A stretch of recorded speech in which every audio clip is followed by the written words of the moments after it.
Good evening, everyone. We are the 10th group and we are going to give you a general description of Humulin drugs. According to the order of presentation, our group members are Fang Jingyi, Yang Le, me, Hang Qianyou, and Yang Yirui in order. One of our team members, Li Shu, was unable to participate in the recording, so we will skip the downstream process that she was responsible for. Well, first his background. In 1982, Eli Lilly and the company in the United States successfully developed Humulin through recombined DNA technology. The core of this technology, simply put, is to implant the human insulin gene into host cells, enabling them to produce the insulin in large quantities. The application of this technology has overcome the problems of insufficient supply and immune reaction of traditional animal insulin, bringing new hope to diabetic patients around the world. Well, Humulin has very well typed to meet the needs of different patients. Humulin R has a fast onset of action and is suitable for controlling postprandial blood sugar. Humulin A has a slower onset but a longer lasting effect, maintaining the stable fasting blood sugar. Humulin 70 to 30 is a premix type, mixing short-acting and intermediate-acting insulin in a certain proportion. One injection can take care of both postprandial and fasting blood sugar at the same time. Practically, insulin is like a precious small machine. The two chains A and B are close connected by a bond to form a unique structure and preciously regulates the blood sugar. Humulin is mainly used for type 1 and type 2 diabetic patients, and sometimes for patients with gestational diabetes. For type 1 diabetic patients, insulin is an essential drug to maintain life. When type 2 diabetic patients' condition progresses to a certain stage and oral medication are not effective enough, they also need insulin. Humulin is generally injected subcutaneously in the syringe, and insulin pens are commonly used tools. You can choose according to the own habits and needs. The injection site also matters. Areas like the abdomen and the thigh are okay, and the absorption rate is a bit different at different sites. The clinical significance of Humulin is huge. Compared with animal insulin, and its patients are less likely to produce antibodies, making the treatment effect more stable. Judging from the clinical data, using Humulin can better control the blood sugar, reduce the glycated and hemoglobin, and reduce the complications for patients. This means that they can live like normal people without having to worry too much about the troubles brought by the disease, and their quality of life has been greatly improved.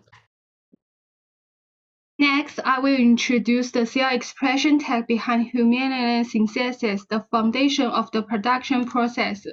We choose E. coli as the host due to its rapid reproduction, simple genetic manipulation, faster growth, and low cost.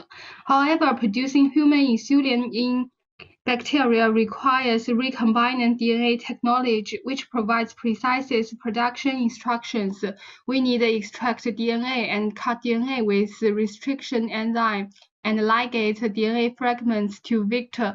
And we also need transformation and screening and gene cloning. The insulin synthesis process involves several key steps. First, genetically engineered E. coli synthesis fusion proteins with signal peptides, guiding insulin through cell transport channels. When these precursor proteins form inclusion bodies, they are solubilized chemically, and the insulin's native 3D structure is restored via renaturation. Finally, specific enzyme cleavage removes the signal peptide, and the A and B channels are accurately assembled into active human insulin molecules. Completing synthesis inside the cell is just the first step. Efficient insulin recovery from bacteria and yield optimization require upstream fermentation support. My teammate will introduce you later. Last, I want to introduce you about the synthesis difference among Humulin R and Humulin N and Humulin 7030. Synthesis of Humulin N is similar to Humulin R, but during production, proteamine is added to make insulin form crystals, achieving a medium-term effect by delaying release. Humulin 7030 is a premix insulin composed of 70% of Humulin R and 70% of Humulin N, combining the characteristics of both, offering short-term and continuous control of blood glucose. Then my teammates will introduce you about the upstream fermentation. I will show you about the upstream process. Let's start with the expression systems used for humulin production. The first one is E. coli, where insulin is expressed as inclusion bodies. This allows for high yield, but the protein must be refolded during downstream processing. The second is S. cerevisiae, which enables secretory expression, meaning the insulin precursor is directly secreted into the medium. This reduces purification complexity and avoids endotoxins. Let's look at the fermentation conditions for each system. In E. coli, pH is usually controlled between 6.8 and 7.2, and the temperature starts at 37 degrees, but drops to around 30 degrees during induction. Protein expression is triggered by IPTG or automatic induction medium. We usually use fed batch fermentation to achieve high cell density. In S. cerevisiae, the conditions are slightly different. The pH is more acidic, around 5 to 6, and the temperature is kept stable at 28 to 30 degrees. Expression is induced using methanol for ALX1 promoters, or is constitutive on the GAP promoters. Like E. coli, fed batch mode is commonly used.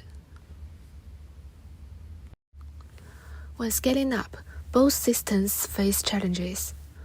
Oxygen transfer becomes less efficient at large scale, and foam formation can interfere with gas exchange.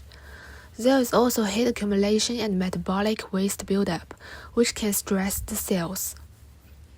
Most importantly, expression levels and protein quality may vary between batches, making consistency a challenge. To address this, we apply several optimization strategies.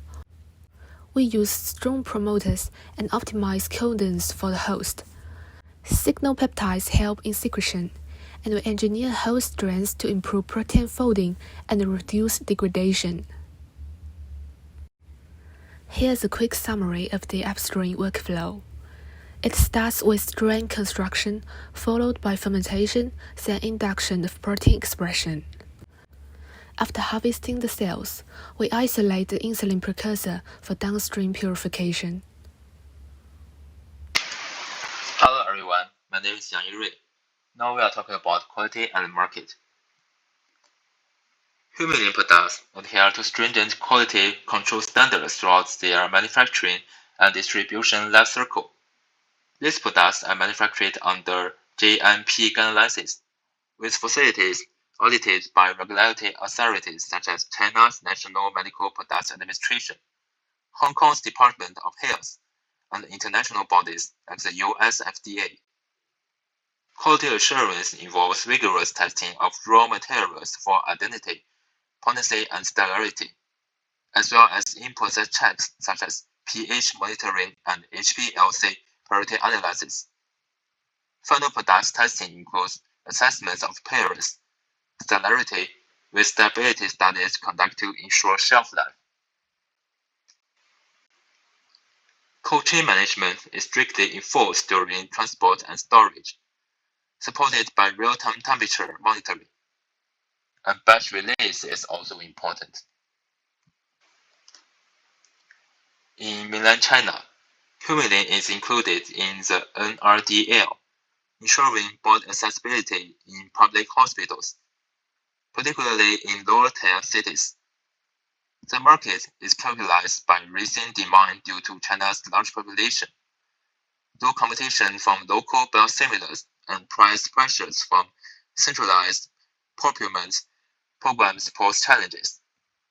Despite this, Humulin maintains a strong market presence due to its established trust and affordability. In Hong Kong, the market is smaller but highly regulated, with Humulin products registered under the DOH and widely used in public hospitals. Where insulin analogs are gaining popularity, Humulin remains a cost-effective option for subsidized patients. That's all. Thanks for your watching.